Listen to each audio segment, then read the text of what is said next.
Mr. Nobles, Here. Mr. Fogel, Here. Ms. Bud here, Mr. Colvin, Here. Mr. Now, Here. Mr. Pollak. Here. And Chair notes that a quorum is present. Before we dive in, I would like to say that we're very pleased that both Ms. Bud and Mr. Now were reappointed to the board for another 2-year term. So congratulations to both of you. Item 2, approval of minutes. Looking for a motion to approve the minutes of March 29th. March 19th. Second. Oh, we'll approve the minutes. Oh, it says meeting of April 16th. Oh, it should be the regular meeting of April 16th. Yes. A second? Second. All those in favor say aye. Aye. Motion carries. Agenda changes, Ms. Bennett. There are. Public requests. Chair, if any member of the public wishes to provide a comment on any item, the time to do so is now. Please complete a public comment card identifying the item upon which you choose to be heard and provided to Hannah. The public comment cards are located at the back of the room. Each member of the public wishing to comment will be provided with 5 minutes to do so. Chair reserves the right to move the public comment opportunity on a specific agenda item to the point in the agenda when that item is to be considered and or to extend the allotted time per speaker. Hannah, any public requests? None of this one. Consent agenda number 5. There are no items on the consent agenda. Item 6, federal, state, and municipal input. Ms. Bennett. There is none. Item 7, financial report. Presentation of the April 2025 financial report. Mr. Vogel, please introduce.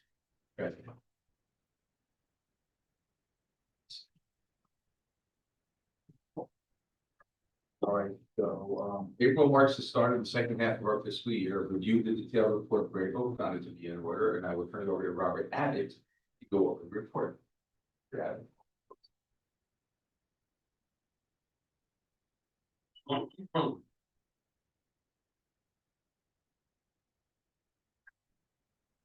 right, thank you, Mr. Vogel.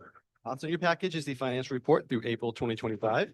As you can see, total operating revenues to date are approximately 5.1 million, which is up 6.4% above budget year to date, and that's due to the normal seasonal nature of the fuel flowage and our customs fees. Total operating expenses are approximately 2.9 million, which is down approximately 23.1% of budget, and that's due to the timing of some different projects that we are expecting to do a little later in the year. And net income before depreciation is 2.2 million. So on behalf of Airport Management and Secretary Treasurer, we respectfully present the April financial report to the Airport Authority. Thank you. Mr. Abbott, motion to approve. Make a motion. Second. Any discussion? All those in favor say aye. Aye. Motion carries. Item B, presentation of the financial report for fiscal year ending September 30th, 2024, as prepared by the authority's independent auditor. Mr. Vogel again. Okay, fiscal year our audit. As everyone's aware, BRAA Associates is our external auditor. They have completed the audit as of the end of our fiscal year, which was September 2024. The audit included a review of our financial statements, including a statement of net position changes, statement of net position, and statement of cash flow. BRAA also audited the grant accounts, determining compliance with state and federal grant requirements for airport projects. They also audited our investments for compliance with Florida statutes. Once again, the report is no findings for the audit year. I reviewed the audit report one-on-one with David Catlisi, BRAA, and was satisfied with the process and results. As you may have noticed, there was a large increase in our total net position at year-end compared to the prior year. That's due to the transfer of the airport land from the state of Florida to the Airport Authority. David will walk us through that and the entire report. David, I'll turn it over. Thank you very much. My name is David Lipsky. I'm an audit partner at BRAA Associates. I want to thank the authority for choosing us to be the independent auditors of the financial statements. Financial statements are an account of what happened each year ending September 30th, 2024. They are required by state statute, and they're required to be audited. We are the auditors. What we do is we verify that the statements are in accordance with generally accepted accounting principles and that they're accurate. We also, as mentioned, to do a compliance audit because the authority receives state and federal funds. And I'm happy to report that both financial statement audit and compliance audit for unmodified opinions, which is the best opinion we can give. the clean opinion. In general, the financial statements, didn't change from the last year. There was no new accounting policies. Notes didn't change. The biggest change in numbers and the activity was recognition of land that was state that previously leased by the state. That can be seen in the balance sheet as well as change in that position. And total for that contribution value at 112 million.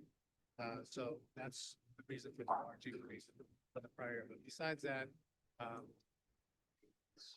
the revenues and the expenses were pretty consistent from the prior year, and the airport authority ended with a unrestricted net position of 22 million. So it's in a sound financial position, in my opinion. So besides that, I'm happy to go into any more details if there's any questions. But I'd like to thank once again the authority for choosing us to be an auditors, as well as the staff for their assistance. Our jobs is very forthright information. So thank you once again. Any questions? All right, is there a motion to approve? Second? A second. All those in favor say aye. Aye. Motion carries. Thank you, sir. Item C, presentation of the 2025 investment report. Roll call. Okay. Investment report. As a reminder, the authority's investment policy mirrors Florida statutes, which places limitations on the types of investments that we can utilize and the institutions in which we can invest. The primary objective of our investment strategy is to safeguard the authority's investment capital to ensure sufficient liquidity to meet the authority's needs. Investment income, while important, is considered after these primary goals. And with that, I will turn it over to Robert Abbott to present the 2025 investment report.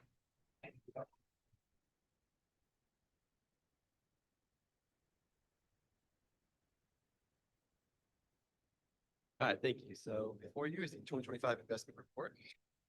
As you can see, invested funds are approximately $11.58, a decrease of 37% from same time period of 2024.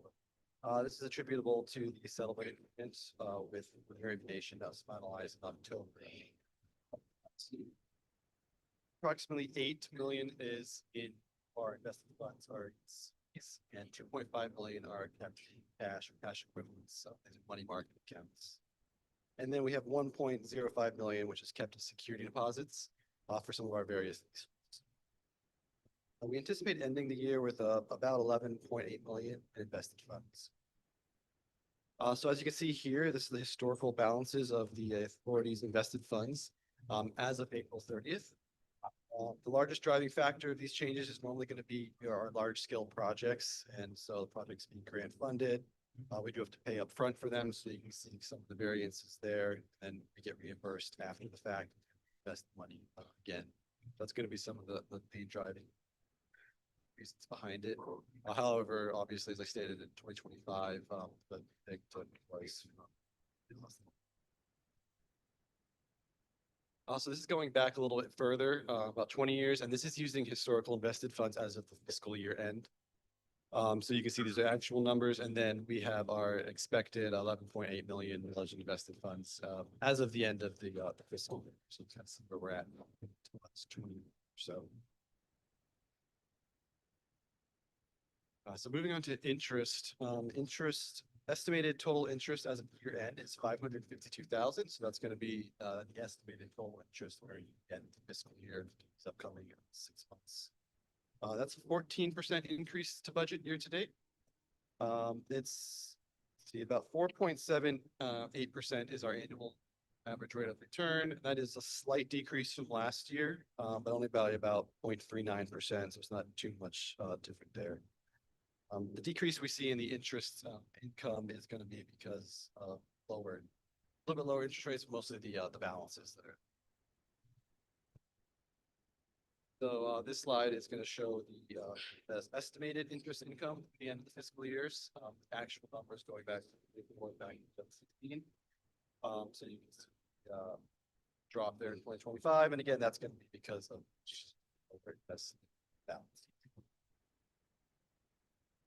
So on behalf of Secretary Treasurer, that is the 2025 investment report. I'm happy to answer any questions. Mr. Now. Yes, Robert, I have a question. You didn't show the slide, but, chart 7 on your report about the unrestricted net asset balance. In this report, we show a receivable of $405,000, which is, about 5% of our annual income. So we don't usually talk about receivables. Can you tell me what's going on with that? Is that higher than usual? Yes, sir. No, it's not too much higher than usual. It's a little higher than some of the months, but we've had other months about the same. What it's going to be is our fuel and rental car revenues. So those are due. So April, fuel is going to be due in May. So we accrue it in April, because that's correct. But we're gonna have a balance for that reason. So with, as fuel it's higher, it's gonna be a higher balance. And then what we actually had in this month, which is a little strange, is we had an extra month that one of the tenants paid incorrect amounts. We didn't deposit the check, called them, shredded it, and had to kind of work through getting that payment. So it took a little bit longer. So that carried over an additional balance. End of it. Good. And we've never had issues with accounts receivable in these areas, fuel and, No, not currently. okay. All our tenants Not that I, are paying. all right, so we're counting on that. Great. Sounds good. Thank you. Anything else from Mr. Abbott? Thank you, sir. Item 8, tenant reports and requests. Seeing none, we'll move on to item 9, executive director and staff reports. Item A, operations and noise abatement report for April 2025. Thank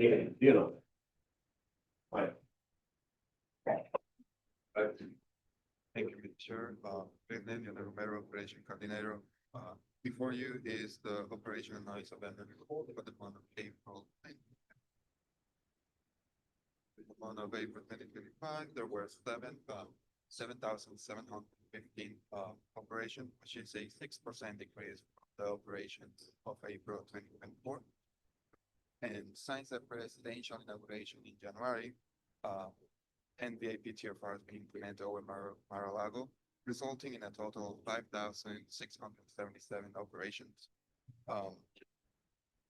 As a result of this TFR, the first weekend of April, we saw an increase of by 80% operation compared to the first weekend in April 2024.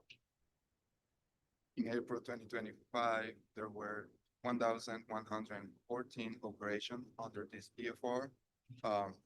We already started seeing a decrease of TFR. And the busiest TFR weekend was the first week in April with a total of 689 operations. Jet deliveries were up by 29% compared to April of 2024, and APA deliveries remained roughly the same compared to April of 2024. There were 11 households that filed noise concern in April 2025, which was from the noise line and the online noise reporting form. During the month of April 2025, Cousin have 290 aircraft clearings, which is an increase from the 200 total clearing during the April 2024, and there was no vessel clearing. These 290 aircraft arrived from 24 different countries. And there were 70 after-hour clearings in the month, of which 51 occurred on days when the facility is completely closed. And for our lovely observation area, for the April 2025, the observation area received a total of 1,823 visitors, which reflects an average of approximately 455 visitors per week, and indicating the engagement with the community. And that this concludes the operations report for the month of April 2025. But How do we quantify the number of visitors? Do they all sign in? How do you know that? We have a counter that we install outside by the gate that we install. That is actually counting all the in and out, and the number that we get weekly divided by 2 because it counts the people when they go in and out. So it's an approximation number. And I suspect the number will continue going down through the summer months. Probably, but still quite a precedence. Of people, so for sure, but yes, Ms. Beth. We had talked about, at least in theory, perhaps having some educational programs around this. Do we have any momentum on that? Yeah, we're working on it. The signs that are out there, you know, kind of qualify as the educational portion in terms of being in the research part, but that is something we're currently exploring and developing. Yes. Great, any other questions? Thank you, sir. Item B, automated weather observing system contract award, Travis. Thank you, Mr. Chair. Back in April, airport management released an invitation to bid to replace the weather reporting system here at the airport. Which two bids were received prior to bid closing at the end of April. This project is expected to be funded by the FAA at 90% of project costs, which leaves us in the FDOT to split the remaining 5 each. As you may recall, with the FAA funding, works a little bit different than FDOT. The FAA requires us to come with bids in hand prior to applying for grants. So it's a little bit different than FDOT. So after reviewing the bids, our consulting team ourselves, the recommended tentatively awarding to Trinity Electrical Services LLC amount of $413,220, pending the receipt of FAA grant funding. Additionally, management recommends approval of the motion authorizing the executive director to send said funding given resolution 0512. It wants. Looking for a motion? Okay, A question. yes, Have we ever dealt with Trinity before? I don't believe they've done work directly with us. However, several of our consultants are very familiar with them from other airports, and several of the other airports we've spoken with speak very highly. Where are they? Where are they located? Baxley, Georgia, Okay, if I may ask, who is the other company? with High Power Electric out of Fort Lauderdale. Okay, thank you. any other discussion? All those in favor say aye. Except- Oh, yes, Ms. Beth. So the selection that we made was the differentiator cost. Primarily, yes, ma'am, they were substantially lower.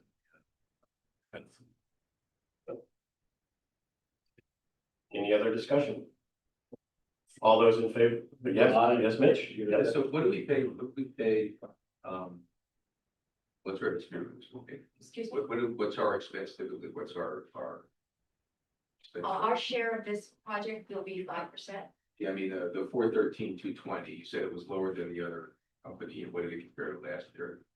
Well, this is to replace the existing system. The Okay. existing system was installed in 2013 and it was, I think, over $700,000 then. Okay. So this is it's a complete Brand new. respecing and yeah, so it has, that other system had features that were spec that were kind of unneeded, unnecessary. So the specs that were developed for this procurement were done in coordination with our tower manager and the controllers to make sure that it would meet their needs and would be appropriate for our network. Mr. Chair, if I may, I don't think we've been captured with the second at the motion. Okay, I'll second it, okay. And any other discussion?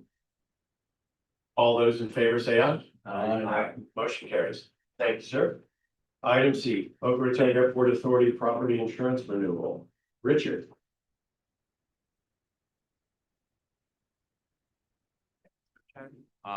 The authority's property insurance policy is scheduled to expire this Friday, May 23. The current insurance provider is Lloyd's at an annual rate of $115,961. The renewal will continue with Lloyd's at a new annual rate of $106,418, which is $9,943 for the effective period of May 23, 2025 to May 23, 2026. Airport management recommends policy. And you can answer any questions, and we have Mr. Alex Blodgett here in case you have any questions about the policy. Yes, Ms. Bennett? Alex, perhaps you could tell us, if you don't mind, this is the first time you have ever come to us with a lower price. I know it. So tell us what's happening in the insurance market and what. Hopefully it's a continuing. What matches do you have? My name is Alex Blodgett. Actually, last year it did come down some. It did last year. Okay. About 10%. This year's about 10%. I think I mentioned last year the trend looked like it's going that way. And just, you know, we're just fortunate that it's coming down. And we also improved on a couple of things. Funds from with it, which I think is pretty important as far as especially the vault is concerned. Yes, we should have something there. And also we got a higher limit of pollution coverage. We're not really concerned about pollution because the storage tanks and all that are covered by the FBOs. But we did have an incident a couple of years ago. It's been probably out a lot, but where a line came off a plane that caused the fuel leak on the property. It was almost $100,000 to clean up. So we bumped that from 50,000 up to 200,000. We're able to do that. So I'm pretty happy. What is their deductible? We have, The deductible on the win is $137,000. yes, I'm 37. That's 5% of what the values are. And is that approximately the same as what it was last year, 5% of that? It was 5%. We actually bought it down 10 to 5 last year. We did the same this year. Any other questions for Alex? Thank you, sir. Looking for a motion to approve. Motion. Second. Any discussion? All those in favor say aye. Aye. Motion carries. Item D, Boca Raton Airport Authority leasing policy update. Ms. Bennett. Thank you, Mr. Chair. As the board will recall, we had a workshop in the summer that included other items, but primarily focused on the airport leasing policy. The goal of the exercise is to have a document that is transparent, that ensures that we are in compliance with all current federal aviation regulations, executive orders, grant assurances, et cetera. And that's a guide that the tenants can refer to when they are contemplating coming in for lease amendments or new leases with the airport authority. At that meeting, the board also asked us to include sort of the boilerplate, the general terms and conditions that we would be including in future leases. So those were done. So I'd like to turn it over to our legal counsel to set the table for what the final policy will be.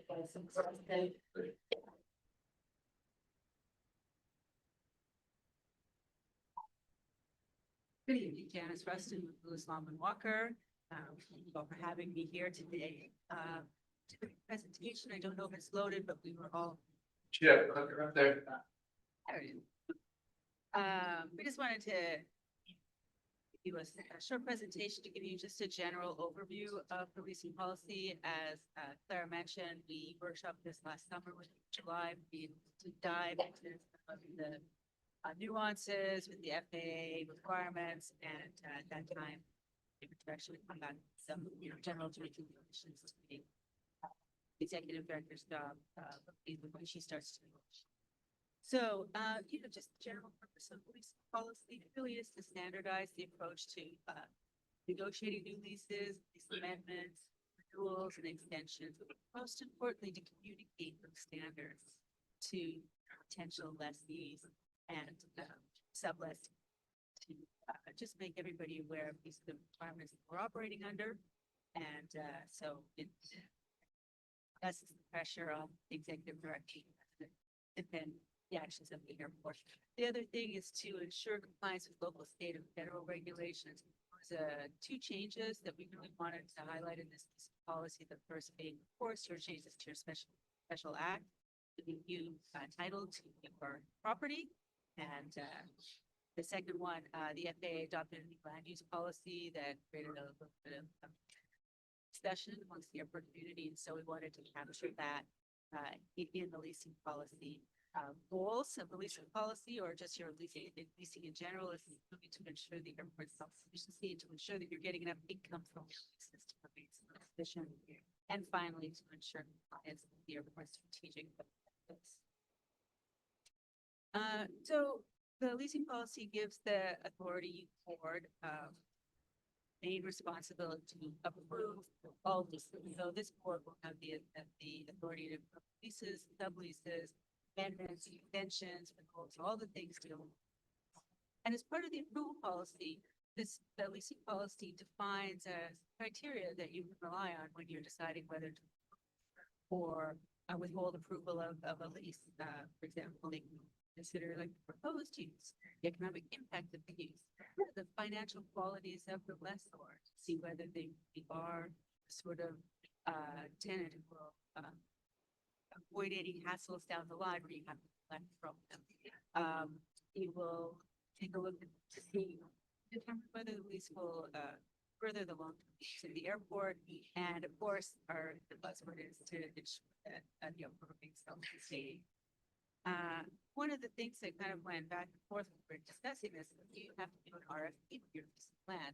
There's no legal requirement for the airport to do an RFP for the plan, so it's determined it would be in the best interest of the airport to not require an RFP for land and to entertain unsolicited proposals. That would give the airport the most flexibility with the use. In addition to outlining the board's responsibilities, it also identifies what the executive director's responsibilities are. And the executive director is really responsible, has been delegated the authority under your bylaws to negotiate the terms of leases and make recommendations to the board. So the executive director really is the point person dealing one-on-one, face-to-face with the potential lessee, working out the nitty-gritty and with legal counsel. So when it comes to you, you know that they've taken a she also, the executive director has also been delegated authority to interpret the leasing policy and enforce it.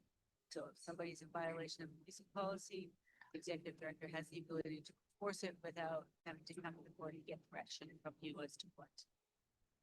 She can also exercise non-discretionary options. If a lease were to say for 10 years with one-year option and 10-year option to renew at the airport's discretion, the executive director has the full authority to exercise that option without having to come back to the board. To assist the executive director with the negotiations, this is what we corrected last summer, is to come back with the general terms and conditions baseline. This is the starting point for all negotiations. And then there is some flexibility with that, consider substitutions to these general terms and conditions. And the general terms and conditions were all from really successful leases that have ones that going back in the history of leases, most recent ones, we thought worked best for the airport. So that was the basis for the general terms. One of the things that we really thought was important to put in the leasing policy was just a summary of the grant assurances. I know that you all hear this a lot, the requirements of the grant assurances, and I think that this would help future lessees know the responsibilities that the airport has. Sometimes a lessee, future lessee or a present lessee will come in and request something that is a violation of, of the grant assurances. And rather than the executive director having to explain, we can't do that, it's in the leasing policy. So we have a summary of the, just generally, the airport has to comply with the standards, can't grant a special right or exclusive right to anybody. This prevents, let's say a tenant comes in, a lessee comes in, they want the right of first refusal on any kind of use of the property. That would give an exclusive right to this lessee, and under the FAA grant assurances, that can be done. Also avoid unjust economic discrimination, which means that tenants all have to be treated similarly, have comparable rates for similarly situated entities. So that's another grant assurance. And part of that grant assurance is establishing a fee and rental structure, rental fee structure. And then finally, the airport layout plan, really big driver of leases. The airport layout plan describes which uses are available where, and this doesn't have to apply with the use that's designated to the terminal plan. Those are really the non-negotiables that the FAA has set forth. So we wanted to put that in the leasing policy just to ensure that. We did a section of this, we brought in, outside council, first to take a look at the FA land use policy changed. For some of the rules, regarding FA review, there were new definitions added to identify the types of uses. And so through our work with the coastal first, there was a determination, yes, all non-aeronautical leases and mixed use leases must require FA non-negotiable. But for aeronautical and non-aeronautical leases, the policy gives the authority the discretion to decide whether, when and whether to seek FAA. So even though it's not technically required, the policy says, yeah, it's our policy as an airport to seek FAA. And of course, the authority will not execute anything until any of the FAA comments are resolved. Really big picture direction regarding the leases. We're in two separate sections, aeronautical and non-aeronautical. Really wanted to define how they're treated differently in the FAA. And also for the how the authority is going to treat them differently. And the most important thing is the rates. Rates are different between aeronautical and non-aeronautical. For aeronautical uses, the airport is to charge fair rental value, which is based on the rental market of other properties on the airport and other airports within the state. Those really limited to airport uses. Whereas in contrast, non-aeronautical uses are based on fair market value. So that is the value of this land in respect to all of the surrounding area. So it's, as you might imagine, fair market value is usually more than fair rental value. So we wanted to try to say that, let's use it. If you are coming in with a non-aeronautical use, you're going to be requesting rent that's fair market value for this area of Boca Raton. The other things with the non-aeronautical uses, really important that they don't displace aeronautical uses. Primary use here is aeronautical uses.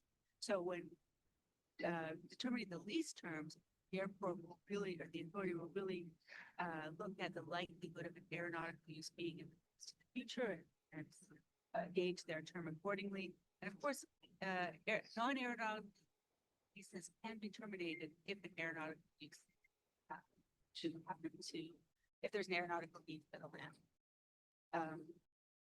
The other thing, just going back to the aeronautical side, the maximum lease term for an aeronautical lease years a number, and they have to comply with the BRAA, Boca Raton Airport Authority minimum standard. In terms of the fair rental value, I think it was our recommendation to the authority, the executive director, that the authority do rental analysis on a regular basis and keep it updated. So when somebody comes in to renew their lease or extend their lease, that the authority has something on the record that says, yes, as of October 1st, 2028, the fair rental value for these leases is X. This would kind of make it more efficient and less likely that we could have any of that negotiation over these things having to get it. So those are the real big differences we wanted to outline in the leasing policy.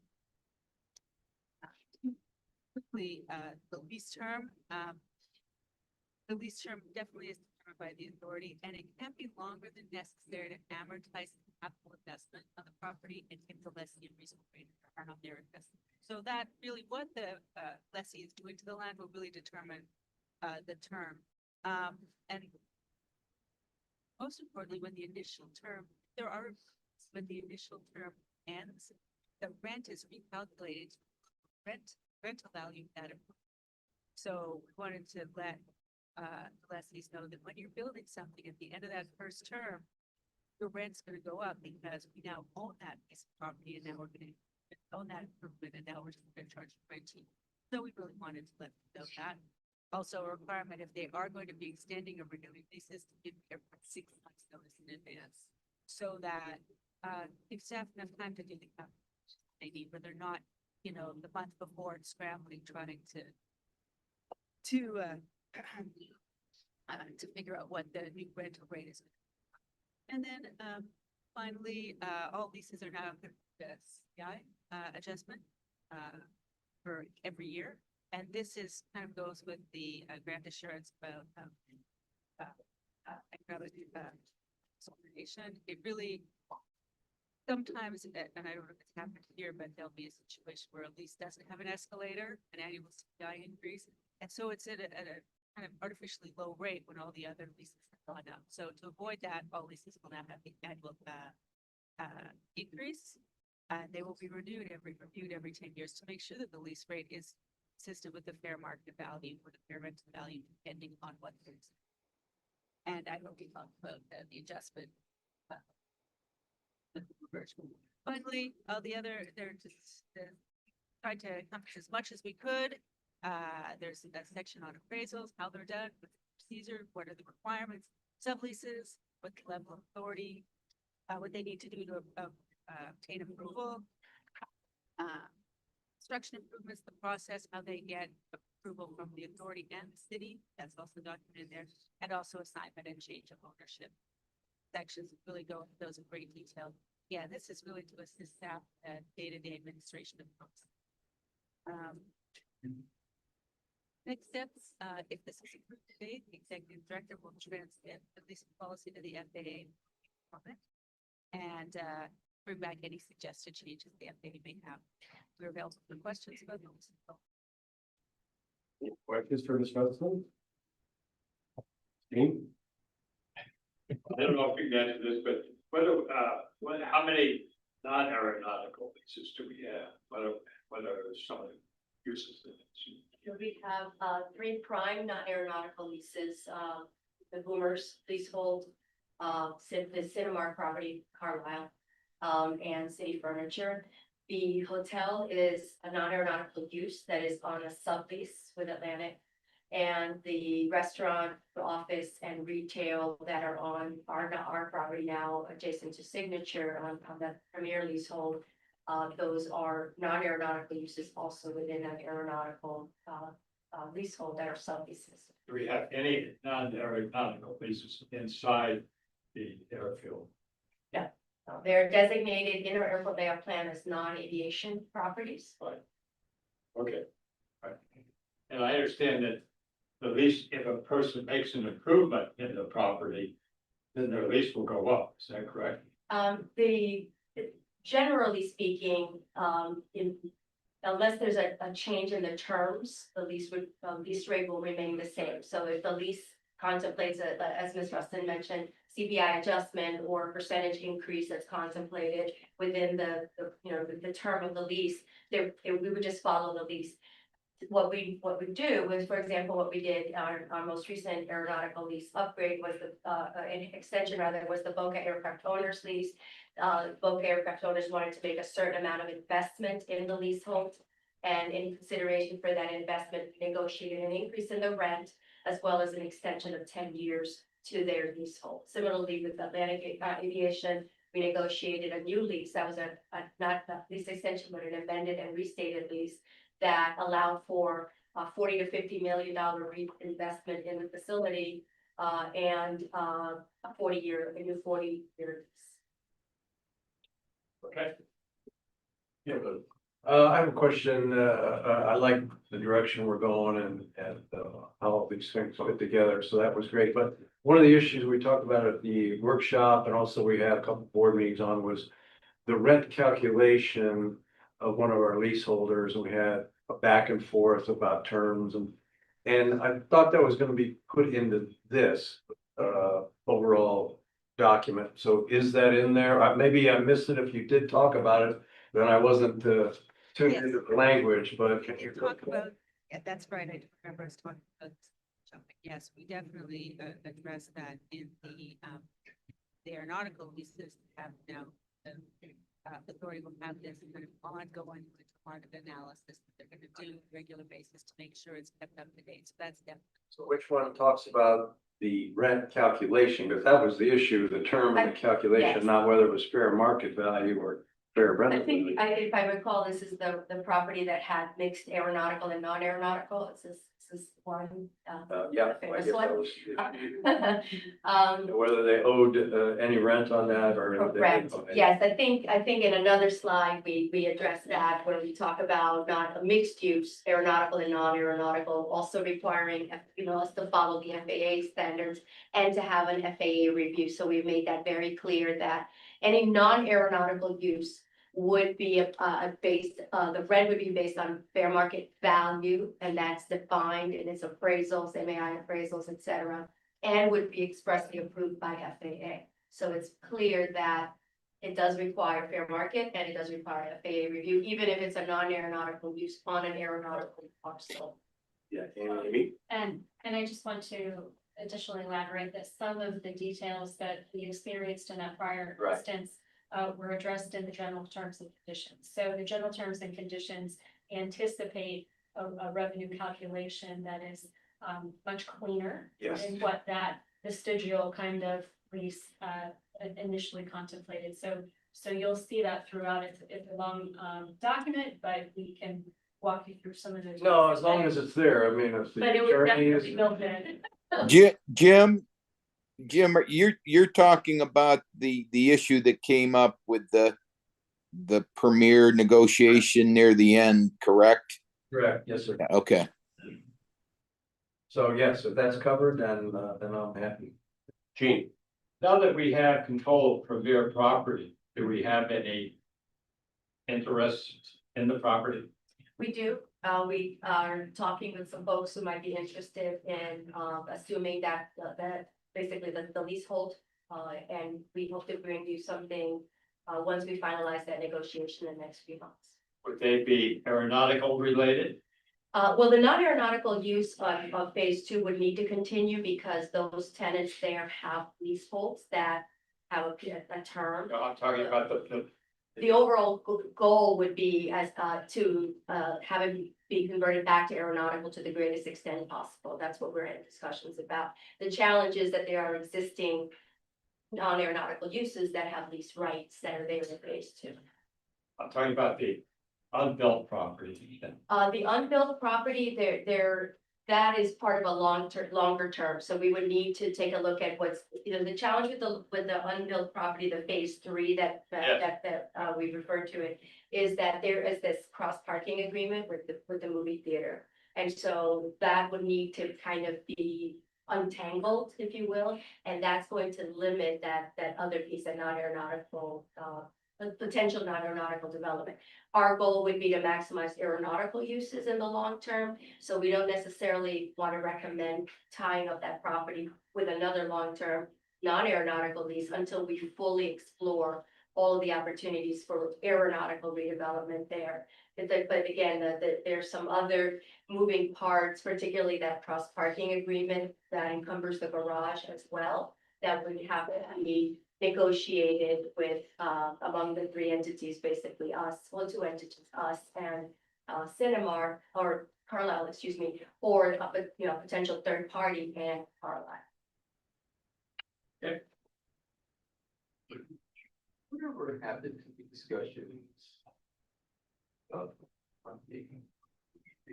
The parking garage. Yeah. That's the challenge because the parking garage and the cross parking agreement are encumbrances, right? That Carlisle needs in order, and the premier parcel need in order to meet the parking requirement for the movie theater and for the other parcels. So the arrangement is that the premier parcel can park in the garage and the Carlisle parcel can park on surface parking for valet. So that is an agreement that was executed when those two leases were first entered into a couple decades ago, like 25 plus years ago. So the parking is dependent on the garage being there and that cross parking agreement being active, being live. So until there can be some sort of reduction in the parking requirement for the movie theater through either reduction of screens or some other redesign of the parcel, doing anything with the garage and is going to be dependent on that being resolved. Are they back up like, to volume of attendings at the movie theater? I mean, are you seeing? Is it back? It's, People are beginning to go back to movies. Yes, Starting to fill those parking spots. yes, if you drive by on a weekend night, it is very busy. The parking is full, the parking, valet parking is full, so yeah. Any other questions for Ms. Westcott? Thank you, Janice. Is there a motion to approve resolution number 051325 adopting the Boca Raton Airport Authority leasing policy? All those, any discussion? All those in favor say aye. Aye.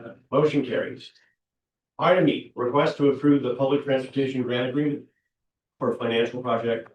Request to approve the public transportation grant agreement from financial project 449624-1-94-01. Did I mess you up? I'm sorry. Yeah.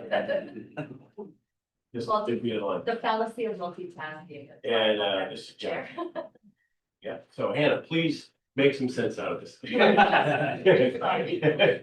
Innovative Operations Coordinator. So the Florida Department of Transportation has offered a public transportation grant agreement for the runway 5 aircraft holding bay rehabilitation design. The budget for this project is 100,000 or 137,500. The grant agreement will cover 80% of the cost, with the authority share totaling 20%, and that'll be $27,500. The authority share to project costs will be included in fiscal year 2026 budget. Airport management recommends the approval of resolution number 051425, authorizing public transportation grant agreement with the state of Florida Department of Transportation for the runway 5 aircraft holding bay rehabilitation. Any questions for Hannah? It's only runway 5. Is that correct right Yeah. now? Okay. And that's parcel way down there? Correct, yes, by the last fence, the approach at a runway. And a bay, does a bay mean it's gonna be covered? What does a bay mean? It's rehabilitating the pavement that's there.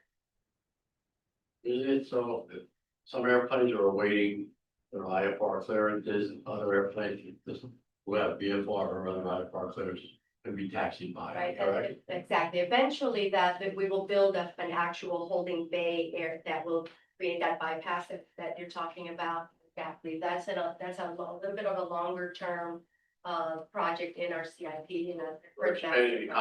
Correct, you're rehabilitating. Yeah. Okay, yeah, a motion to approve? So. Second? Any discussion? All those in favor say aye. Aye. Motion carries. Thank you, Ed. Item 10, authority board member requests and reports. Anything around the table? I just wanted to thank the staff for a great event yesterday with all around FAU Research Park. Many of them that I talked to did not know we had the observation area, so they were happy to see it, and I thought it was a great way to reach out to the community. And a free lunch too. Food truck. And Hannah and the team did, as always, a fantastic job putting it together. Thank you, Anna. Randy, anything from you? No, other than, I assume this is a new video, system at work. The cameras, rotate around, very nicely, and, you know, there's several overhead views. Everybody's hair looks good today on that view. But no, it really works well, and it goes between the narrative and the speaker. Well, I did text Clara there's a little problem with the podium audio, but other than that, it really works nice. Well, thank you for giving us a full audio visual report. Thank you, Randy. Anything else? Yes, Gene. Yeah, I'd like to, know. Sorry. I'll tell you Okay. later. What the status is on moving the, Eagle Scout project. We need to do that, yes, we have not focused on doing that. When I was at yesterday when I was there, I noticed that there, I don't know where you put it, but there's an area that where the walkways. Right, near our flag. And with vegetation in there, it's not doing very well. And this might be a nice area to display that. We will prioritize that for the summer. All right. Anything else from the board? Item 11, public comment. Hannah? There are none. Item 12, any other business to come before the board? The next meeting is scheduled for June 18th, 2025 at 5 p.m. Do I have a motion to adjourn? So moved. Meeting adjourned. Bye all.